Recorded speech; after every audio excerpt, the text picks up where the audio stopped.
The shofar, it always makes me think of Rosh Hashanah, that powerful, almost primal sound. But this document you sent, shofargadol.pdf, this one dives into something I've never really considered before. Yeah, the Great Shofar. Yeah, exactly. And it connects it to this whole idea of like future redemption. It's pretty heavy stuff. Yeah, definitely. And what's really interesting is how this document, this commentary, it doesn't just jump right into the mystical stuff. It sets the stage first. Yeah.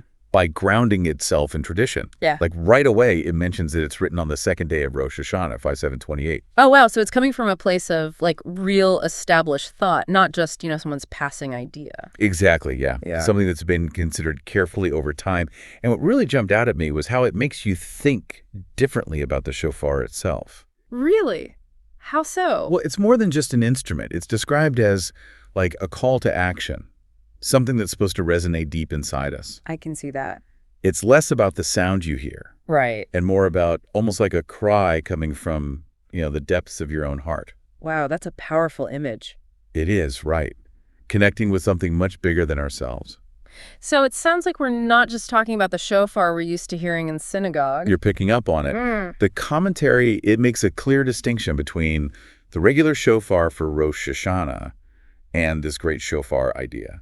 You see it in prophecy. Okay, I'm intrigued. So what's the difference? Think of it this way.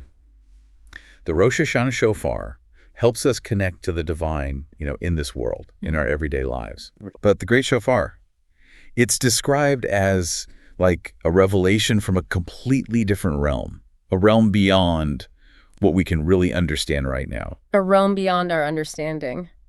All right, now you've got me hooked. What does that even mean? It's definitely getting into more, I guess you could say, esoteric territory. Right. But the way it's described is like this. Imagine trying to understand the entire ocean. Okay. Just by looking at one single drop of water. Oh, I see. That's our limited understanding compared to this other reality. So how do we even begin to think about the Great Shofar then? Well, there are some clues in the commentary. For one, it's not like it's random. This Great Shofar, it's linked to the idea of ultimate redemption. Ultimate redemption. Yeah, it even references Isaiah 27.13, talking about the return from exile in Assyria and Egypt. So it suggests it's not just personal, this awakening, but like a cosmic shift, Wow, okay.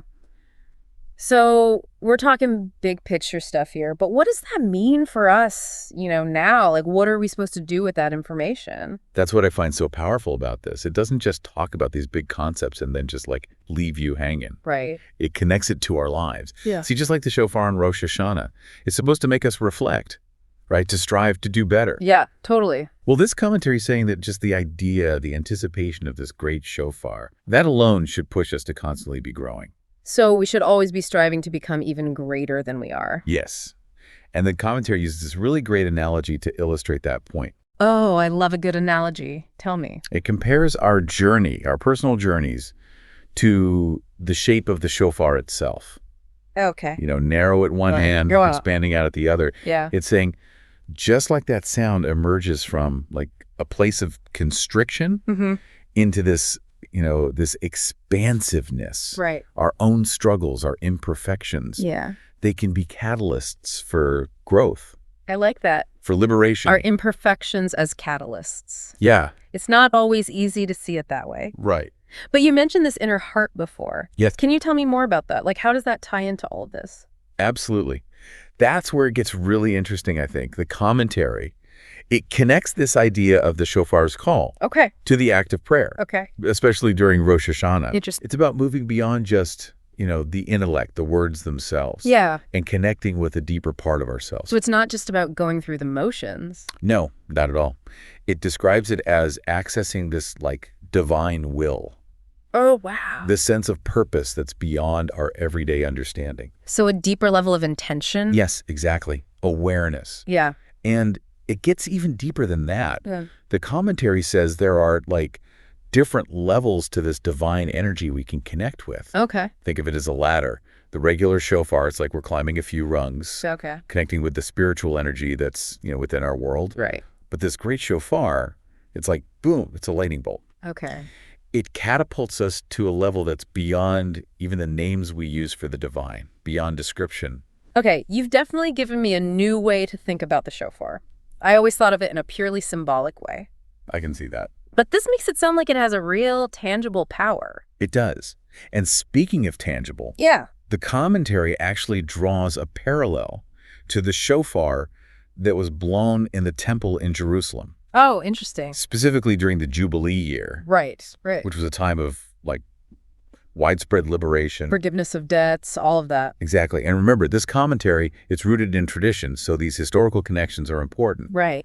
So it's suggesting this great shofar is like that, but even more profound.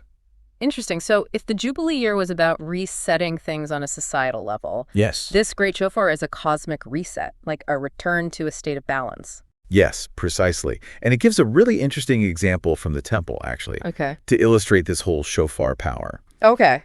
During Rosh Hashanah, the shofar, they blew it on the Sabbath. Oh, wow. Because you're not really supposed to play musical instruments on Shabbat. Exactly. That's the thing. Yeah. So the fact that they made this exception Yeah. for the shofar, It shows how important it was. it says a lot.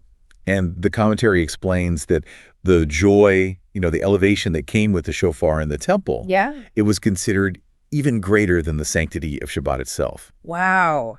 So they were willing to bend the rules for this. That's pretty powerful. But if this Great Shofar is such a radical shift, Yeah. how do we even begin to prepare for that? It's beyond anything we can really imagine. It's kind of a paradox, right?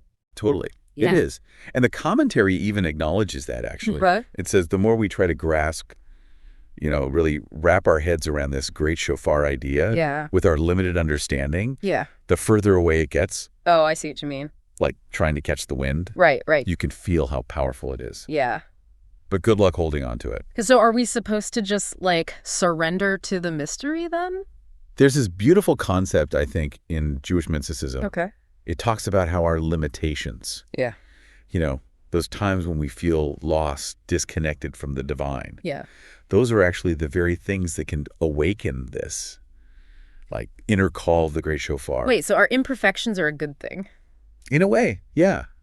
Think of it like this. When we're really aware of our flaws, where we fall short, Right. it creates a sense of humility. Humility. Okay. We have to admit, we don't know everything. Yeah, that's true. And in that space, in that humility, Yeah. when we let go of needing to be perfect, Right. needing to be right, Okay. that's when we open ourselves up to something much bigger. So it's like that shofar analogy again, starting from that place of constriction Exactly. and then growing outward. Yeah, those struggles, those imperfections, Yeah. they create the pressure that forces us to change, to transform. Okay. That makes sense. But it's not just about us, right? I mean, you were talking about a cosmic shift. Right, right. And the commentary takes it even further. It's saying that when we embrace, really embrace those imperfections, not beat ourselves up about it. Right, but actually wanting to grow, to evolve. Yes. It creates this ripple effect Yeah. throughout everything. Wow. Like our efforts, even the small ones. Yeah. They all matter. They contribute to this, shift in consciousness. A collective shift. Exactly.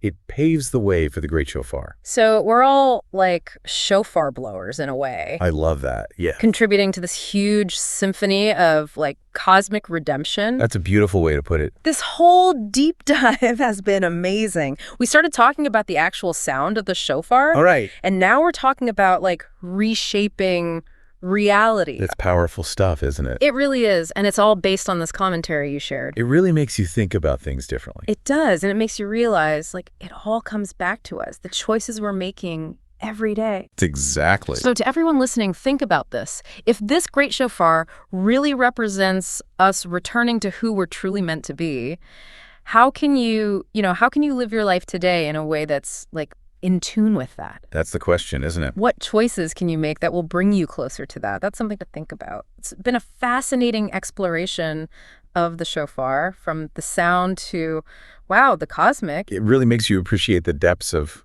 everything, doesn't it? It really does.